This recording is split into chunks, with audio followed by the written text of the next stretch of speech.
What's happening? Thank you for joining me again today. I'm with Pete again because he's got an awesome kitchen to do this. And something new we're checking out that it's actually not new. It's 4 years old from a brewery that no longer exists anymore. And this is Studley Monk from Manchester Brewing from Concord, New Hampshire, not Manchester. But they're no longer in business, but one of the local distributors just found this bottle, or a couple of cases, I guess, sitting in the back of the warehouse somewhere. So this is roughly 4 years old, and it's a, it says a Belgian style ale with knee pads, which... It scares me a little bit, but who knows? And from what you were saying, it's 10.2% alcohol by volume. And no, this is... No, well, there's definitely carbonation there, so that's good. And this is a 1 liter kind of cool swing top bottle. Yeah, you don't see many of those. I Well, mean, I guess it just must cost a lot more money to produce them. Well, then, if you just want to have something by yourself, it's kind of a lot to open up. You know, it does have the swing top, but still. But you can, I mean, you can put that back in, and it will probably hold for a couple days, right? It should, but you know, it's like if you want to have one, then put some away. You can't really do too much with that. So, all right, so No head whatsoever on mine. no, it's minimal at best, just sort of tan off-white. It is real cloudy, just like real bright auburn, kind of almost iced tea kind of quality to it. Yeah, really orangey kind of. Yeah. You can still see plenty of carbonation coming up off the bottom. Huh. It looks pretty decent. Let's see what we got for an aroma. Oh, you can definitely smell the Belgian yeast in it. Yeah. There's a lot of real sweet, like caramel toffee notes coming out of that. Well, and I think they kind of said this was a quad. Yeah. I don't know if you want to talk the doubles, triples, quads, kind of on the Belgian side. I don't think I'm going to get too much into that, but this is generally, if it's a quad, the heavier of the alcohol percentages, and usually a darker, you can get, you know, a lot of dark fruit notes and stuff in there. Which I'm not getting a tremendous amount of, maybe like slight bits of maybe like a plum or a raisin way in the back, but I think it's, you know, it seems to be predominantly sort of that, you know, real sweet caramel toffee. Yeah, like very malty. A little bit of vanilla maybe, almost like a butterscotch kind of quality.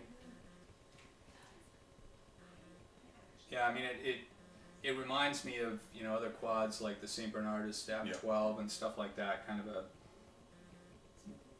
caramely, really sweet. Yeah. Alright, well, let's see what we got. Cheers. Cheers.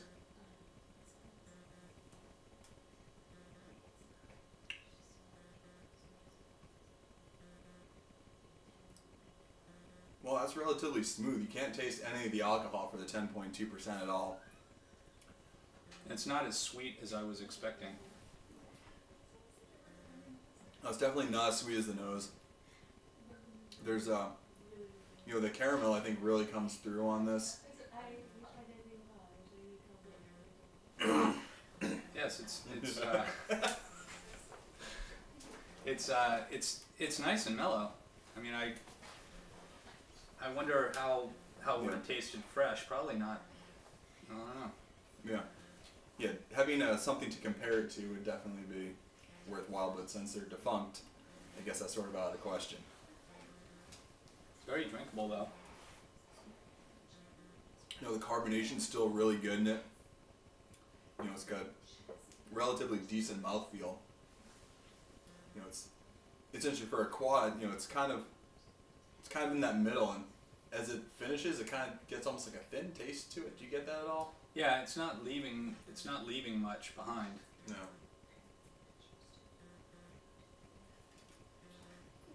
I'm not detecting the knee pads. Maybe those went away with time. I don't know. I mean, I guess overall, this is a relatively, you know, decent beer to find, you know, sort of in the back of the warehouse there at the facility. But well, and it's interesting too, because they were saying that they thought, well, it's 4 years old, so it must be bad. Right. And actually 4 years old in many cases, and potentially in this case, actually helped the beer. Yeah.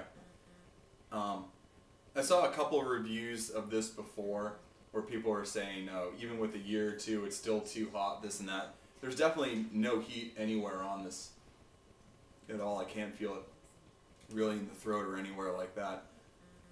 But I just think it's, it's a decent tasting, easy drinking beer, and that, we were able to get it relatively inexpensively. It was like, what, $8-9 or something? Yeah, maybe? for 34 ounces, 35 ounces.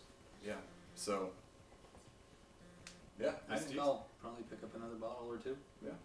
Yeah, it's well worthwhile. So if you happen to see it, which you probably won't because it doesn't exist anymore, but, that just sort of is one of those fun things. It's like no matter where you live, you might be able to find a brewery or just something on the shelf that's been sitting there for a while.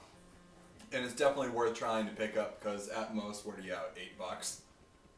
It's not like people are going to be late on mortgage payments, because you tried a beer for $8. So, at most, maybe you have to drain pour it, but on the other hand, maybe you get something really, real tasty. So, that was your... Because that's the same sound that this thing makes when the battery quits. Oh, does it? Yeah. So, all right, with that said, we're going to keep enjoying this. Hope you're enjoying something as well, and I'll see you next time. Cheers. Take care.